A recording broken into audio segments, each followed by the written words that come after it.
E é claro que eu começo o programa hoje conversando sobre alergias respiratórias, que agora, com a chegada da primavera, acaba complicando um pouco mais, porque tem gente que tem alergia a pólen, tem gente que tem alergia à poeira, né? A chuvinha ajudou a baixar um pouquinho a poeira, mas esse período é um período seco, né?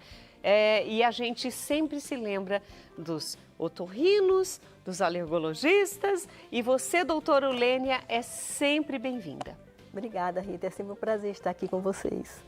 E olha, a doutora Ulênia Ferro Berton, ela está aqui conosco justamente para falar sobre essas alergias que neste período propício. Então, antes de eu fazer a primeira pergunta, eu falei de algumas alergias aqui, falei do pólen, da poeira, mas quais são as principais alergias que já começam nessa fase de primavera-verão, doutora? A principal alergia nessa fase, Rita, são as alergias respiratórias mesmo, né? As rinites alérgicas e as asmas, né? Proliferam bastante nesse período do ano, por causa que há muito poluentes no ar. Então, as pessoas se agravam por causa desses poluentes. O tempo seco também proporciona muito isso, porque o nariz fica ressecado e a função nasal fica prejudicada. Que a nossa função nasal é umidificar, purificar e aquecer esse ar. E quando o ar está muito seco, essa função fica prejudicada. Por isso que a gente faz várias orientações no consultório para que os pacientes entendam como eles podem ter uma qualidade de vida melhor nessa fase do ano. E as pessoas que costumam respirar pela boca, a gente imagina assim, não vou respirar pelo nariz, porque se eu respirar pelo nariz, vai me dar coceira no nariz, eu vou começar a espirrar e vou respirar pela boca. Agora eu gostaria que você explicasse sobre isso. A respiração bucal, que a gente chama, que é a respiração pela boca, é totalmente errada, né? Por quê? Porque ela não tem a função nasal, né? Que é de aquecer, umidificar e purificar esse ar. Então, o ar que entra pela boca é um ar que é frio, sujo e não umidificado. Então, a gente precisa corrigir o respirador bucal. O respirador bucal tem dois motivos. Na criança, a hipertrofia de adenoides. No adulto, a hipertrofia de cornetos e o desvio de septo, entre outras patologias como as poliposes nasais. Então, quem respira pela boca precisa procurar um otorrinolaringologista e resolver essa situação, porque o ar que está entrando pela boca, ele está agredindo a nossa faringe e está fazendo processos inflamatórios nesta faringe. Então, respiração pela boca, nunca. Eu vou até repetir, respiração pela boca, nunca. Eu precisei fazer fono para aprender a respirar, falar e respirar, sem ter que respirar pela boca. Sempre pelo nariz. Isso também me ajudou bastante, né? Porque eu tenho rinite alérgica, sou alérgica de outras coisas também, mas a respiração pelo nariz me ajudou bastante, doutora. Então, as pessoas que têm o hábito de respirar pela boca vão melhorar também né? Vai ajudar a melhorar se aprender a respirar pelo nariz? Sim, importantíssimo. A respiração é pelo nariz e não pela boca. Então, todas as pessoas que têm essa dificuldade respiratória, procurem ajuda, porque a ajuda existe e a qualidade de vida vai melhorar muito. E olha, é legal que a gente conheça também a médica que está conosco. Ela é formada pela Universidade Federal de Alagoas, tem o título de especialista em otorrinolaringologista pelo Hospital Servidores do Rio de Janeiro, mestre em otorrino pela PUC do Rio de Janeiro,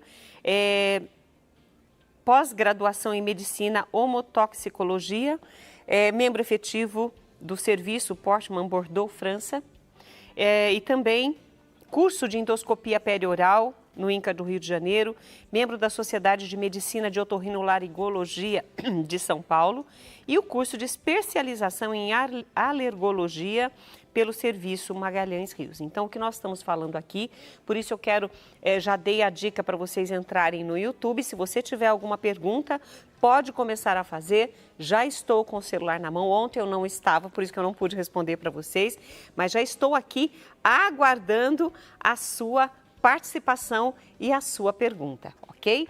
Você também é alérgica? Você também respira pela boca? Aprendeu hoje? Então vamos continuar aqui a nossa conversa, porque as mudanças climáticas realmente podem afetar a sua saúde e a sua respiração. Então, nós colocamos aqui os danos mais comuns, né, para esse período e também para os alérgicos. Doutora, o não cuidar, né, desta respiração de forma adequada, não cuidar das alergias provenientes ou da asma, quais são os prejuízos para a vida desta pessoa? Primeiramente, Rita, eu acho que as pessoas precisam entender uma coisa. Existe a mudança de temperatura, que é pelo ar seco, e a mudança de temperatura, que é pelo frio, né? Então, a do ar seco, as pessoas precisam ter alguns cuidados. Por quê? Porque se não tiver esse cuidado, vai exacerbar as rinites, as asmas, as gripes, os resfriados, as pneumonias. Então, o tempo ficou seco, vamos lá, gente, vamos pensar em umidade do ar, né? Vamos umidificar bastante esse ar que você está respirando, vamos manter a nossa casa arejada, longe dos poluentes, que são as poeiras, os ácaros, né? E na fase do inverno, a gente precisa ter o cuidado porque as pessoas ficam aglutinadas, fechadas, tiram as roupas dos armários, essas roupas cheias de ácaros e vestem e agravam a sua saúde também pela parte respiratória. Então, sempre que a pessoa está no inverno, tira suas roupas, arejem suas roupas, procure não ficar em lugares aglutinados, fechados, porque isso aí propicia o crescimento de micro-organismos. E esses micro-organismos são as gripes, que são as bactérias e os vírus. E aí vão aparecer os resfriados e as gripes e os processos alérgicos, as sinusites, né? Então, as pessoas precisam ter esse cuidado. Ar está seco? Vamos pensar o que fazer para melhorar a minha qualidade de vida no ar seco. E vamos pensar o que vamos fazer para melhorar a nossa vida no frio. E agora nós estamos tendo mudanças bruscas de temperaturas. Verdade, está um dia muito quente e de repente na madrugada esfria que a gente tem que acordar para pegar um cobertor e colocar. Quer dizer, então a pessoa de repente está super quente e esfria demais. Esfria demais. E aí chegam as pessoas com muita tosse, com muitos espirros, com cansaços respiratórios, né? E hoje em dia se sabe que o Covid mudou muito essa parte respiratória também. Algumas patologias se exacerbaram, né? Eu tenho muita queixa no consultório do paciente dizer, doutora, eu não tinha tanta sinusite e agora eu tenho. Doutora, eu não tinha tanta rinite, a minha rinite voltou. Rinite volta, gente. Rinite é uma patologia crônica, né? Então, você precisa fazer a imunomodulação desse processo rinítico, né? Que é o tratamento correto e os cuidados que você tem que ter com o seu nariz para que você melhore a tua respiração. E aí nós estamos, apesar de ter entrado agora na primavera, que a gente pensa, começa a esquentar. E está oscilando bastante, isso em várias partes do país. Então, o que está valendo aqui é para todas as pessoas que têm estes problemas respiratórios, estas alergias e para os seres humanos normais, porque esse cuidado é sempre. Agora, a senhora falou, você falou, doutora Olênia, sobre a umidificação do ar. E a gente até deu algumas recomendações aqui, quando estavam, inclusive, mais seco, para colocar uma toalha úmida no quarto, uma vasilha com água. Isso ainda vale para quem não tem o umidificador? Sim, vale, ajuda bastante. Eu oriento muitas mães no consultório, coloque bacias de água, coloque toalhas molhadas, que isso vai ajudar a tua criança a respirar melhor à noite, né? Isso é fundamental, Rita. E além disso, as pessoas precisam beber muita água, né? As pessoas precisam pensar na sua alimentação. A alimentação tem que ser saudável, né? E precisa cuidar do nariz, lavar o nariz. Eu falo para os meus pacientes, o melhor medicamento nasal que existe é lavar o nariz. Quem lava o nariz, Rita, evita crises exacerbadas de rinite, evita sinusites e melhora tudo, porque você está ajudando a umidificação da sua fossa nasal. E aí você vai ter uma respiração melhor. Lavar o nariz é algo bem complicado, porque a gente pensa assim, mas como que eu vou lavar o meu nariz? Pode explicar para nós, doutora? Sim. Hoje nós temos N medicamentos maravilhosos para se lavar o nariz, Eu falo sempre para os pacientes dizem, ai doutora, mas eu não tenho condições de comprar esse medicamento. Gente, não tem problema. Soro fisiológico pode. Água do chuveiro. Você está com a água do chuveiro, põe aqui, puxa e já umidificou seu nariz. Então, e as outras lavagens são sprays nasais. Hoje tem umas bombinhas também que você põe de cá, sai para cá, né? Tem o Lota, que é um bulizinho que você lava o seu nariz. Então, assim, gente, tem N possibilidades de se lavar o nariz. O que me assusta é quando o paciente chega nesse tempo seco no consultório e fala, doutora, eu estou usando um vasoconstritor nasal. Isso não pode, gente, que é um famoso medicamento, que eu não posso falar nomes, né, por questões éticas mesmo, mas são aqueles medicamentos que são vendidos em farmácias. Que são de fácil acesso. Né? As pessoas colocam esse medicamento no nariz, esse medicamento faz uma vasoconstricção, ou seja, fecha esse nariz, a pessoa respira super bem e depois vem o efeito rebote. O que é o efeito rebote? Essa vasoconstricção, vasodilatação aumenta cada vez mais e dificulta essa pessoa de respirar. Então, não precisa usar isso. Se você tem obstrução nasal, procure um otorrino para que ele possa diagnosticar por que você tem essa obstrução nasal. Se é por um problema otorrinolaringológico, o otorrino vai resolver. Se é por um problema alergo, o alergologista vai resolver. Então, tem solução. Mas as pessoas se automedicam e elas complicam a sua situação respiratória por se automedicarem. Ou seja, ao longo da vida, esse problema respiratório vai se agravar, né, cada vez mais, porque quanto mais ela usa, mais vai, como o medicamento fecha e depois ele abre novamente, só que ele abre cada vez mais. Então, ele cria uma dependência. Porque cada vez, se você usava uma gotinha, você começa a ter que usar 2, depois 3, 4, porque ele vai... Daqui a pouco você está esguichando. Tem gente que bota um tubo. Aí dá problemas cardiológicos, né?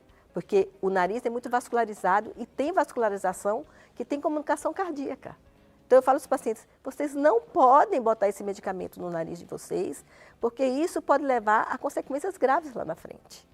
Né? Eu até brinco para eles, eu falo que isso é uma droga muito potente, igual as outras drogas que aí hoje a gente vê as pessoas usando. Ou seja, vicia. Vicia, é um vício. Então não pode. Nenhum medicamento nasal deve ser usado sem indicação médica.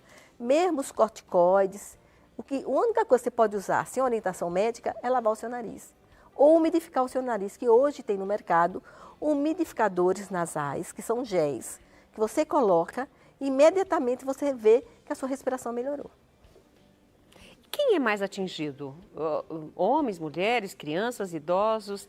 Olha, assim, se eu for pensar em termos de mudanças climáticas, as crianças e os idosos. Por que as crianças? As crianças têm um sistema imunológico imaturo, em formação. Então, elas são acometidas mais. E os idosos, porque eles estão com esse sistema imunológico já em deficiência. Então, essas duas faixas etárias, com as mudanças climáticas, são os mais atingidos. Agora, fora as mudanças climáticas, qualquer ser humano, criança, adulto, idoso, pode ter doenças respiratórias. Nós temos aqui a participação da Magia das Flores, ela colocou, boa tarde. É comum no Brasil a ocorrência de alergia a pólen? Existe algum tratamento para estes casos? Obrigado. É comum porque nós temos também polinização. Por isso que a gente fala que a alergia do Brasil é uma, a alergia dos Estados Unidos é outra, a alergia europeia é outra, por causa desse período de polinização. E sim, sempre tem tratamento. A Érica Marques, de Resende, no Rio de Janeiro, obrigada por estar conosco, viu, Érica? Sempre participando com a gente, é um carinho muito grande. Ela coloca, eu tenho alergia de fumaça ambiental e eu não paro de espirrar e já coloco máscara. Eu diria para ela investigar um pouco mais, tá? Pode ser que ela tenha só alergia à fumaça, mas pode ser que ela tenha outras alergias associadas. Então, lave esse nariz que melhora. Lavou o nariz, melhora a alergia. Só de lavar já? Só de lavar você já melhora a sua alergia. Doutora, falou do soro fisiológico. Eu tenho o hábito de guardar o soro fisiológico na geladeira. Isso é correto ou não? E eu posso lavar com o soro gelado ou eu devo deixá-lo em temperatura ambiente? Olha, é corretíssimo você manter o soro em geladeira. Porque o soro fora de geladeira, ele contamina, né? Então, põe ele na geladeira, tira um pouquinho antes, né? Para não ter aquele atrito de ar frio dentro do seu nariz. E lava. Agora, nunca lavar direto com o tubo do soro fisiológico. Sem pegar uma seringa, lavar com essa seringa, posicionar, eu sempre falo, mão direita, fossa nasal esquerda, mão esquerda, fossa nasal direita. Acabou de lavar, esteriliza essa seringa e guarda para fazer próximas lavagens. Porque se você usar o tubo, você está contaminando esse soro fisiológico. Então, nunca o tubo, mas só com uma seringa e mão direita, narina esquerda, mão esquerda, narina sempre trocando, direito, esquerdo, esquerdo, direito. Sabe por quê, Rita? Porque as pessoas se habituam a usar a medicação da forma correta. Se eu pego um medicamento nasal, vamos dizer um corticoide tópico nasal, e eu faço esse posicionamento, eu estou mandando medicação para a parede nasal. Isso pode me dar sangramento. Se eu posiciono a ponta da medicação para o lado ao contrário, eu já direciono para os cornetos nasais e essa medicação é absorvida por esses cornetos nasais. E aí você tem 100% de aproveitamento dessa medicação. E você não tem os riscos de traumatismo da parede nasal. Gostei disso. E onde entra o sal? Porque você até já chegou a explicar sobre isso, né, de colocar um pouquinho de sal, pessoas que têm principalmente recidiva de sinusite. Porque é por causa da osmose, né? O sal faz a retração e aí os ossos de drenagem do nariz, aí eu vou explicar o que é ósseo, porque senão ninguém vai entender. São buraquinhos que a gente tem dentro do nariz que faz a filtração das secreções nasais. E quando a gente lava, a gente faz essa desidratação e essa secreção sai com mais facilidade. Então, por isso que a importância do sal. Mas eu sempre falo, o sal tem que ser sal marinho, tá? E em pouca quantidade, porque senão arde e as pessoas não fazem. Perfeito. Doutora, deixamos de falar algo importante sobre o nosso tema de hoje? Não, Rita, só que as pessoas tenham cuidado de se hidratarem muito, de se alimentarem bem, né? De procurar o especialista correto para que ele ajude e não a automedicação, porque a automedicação ela só vai complicar o seu sistema respiratório. Gente, alergia tem tratamento, desvio de septo tem tratamento, que é a obstrução nasal, e hipertrofia de corneto tem tratamento. Então, procure o seu médico. Eu vou fazer uma pergunta que está aqui da Fabiane Bilato. Ela não diz de que cidade ela é, mas ela colocou: boa tarde, Rita, boa tarde, doutora. Sou muito alérgica e meu filho de 8 anos também. O tratamento com caninas é eficaz? Saiu aqui vacinas. Vacinas. Depois ela colocou embaixo, acho que o corretor trocou a palavra. Agora eu como faço alergo, né, eu acho que a imunoterapia, que são as vacinas, é o único tratamento correto para fazer a dessensibilização dos processos alérgicos. Então, usar antialérgico, usar corticoide, paliativo. Vacina, ou seja, imunoterapia, é o tratamento que vai dar qualidade para esse paciente de 70% a 80% de melhora do seu quadro. Eu falo sempre para os meus pacientes, 20% fica, gente. É uma doença crônica, mas o que é 20% perante a 70%, 80% de melhora? Agora, precisa procurar lugares sérios para que faça esse tratamento. Perfeito. E tem mais, a Maria Júlia Rosário colocou: boa tarde a todos. Onde moro é muito úmido e tudo cheira a mofo. E eu tenho rinite e às vezes não sei o que fazer. Isso é um grande problema, porque a umidade excessiva, né, prolifera o mofo. O mofo prolifera os ácaros. Então, isso aí é uma coisa que... Tem que resolver o problema. Tem que resolver o problema da umidade, né? Por exemplo, tem lugares, estados que são muito úmidos, então a pessoa precisa ficar atenta na sua casa para não deixar nenhum mofo nessa casa, porque senão ela vai ficar sofrida mesmo. Então não vai adiantar um tratamento, um investimento nesse tratamento, se o mofo continuar lá. Eu digo, primeiro o tratamento da rinite alérgica, diagnóstico. Segundo, tirar o agente que está causando aquela alergia no seu ambiente. e depois a imunoterapia. Porque com essas 3 coisas afinadas, você tem um bom resultado. Eu queria que você ficasse mais, tem mais gente participando aqui, mas eu quero agradecer, doutora Lênia Ferro-Berton, pela sua participação. Espero que volte outras vezes e muito obrigada. Eu que agradeço. É um prazer enorme sempre estar aqui com você, Rita. Oh, delícia! Gente, é bom demais, né?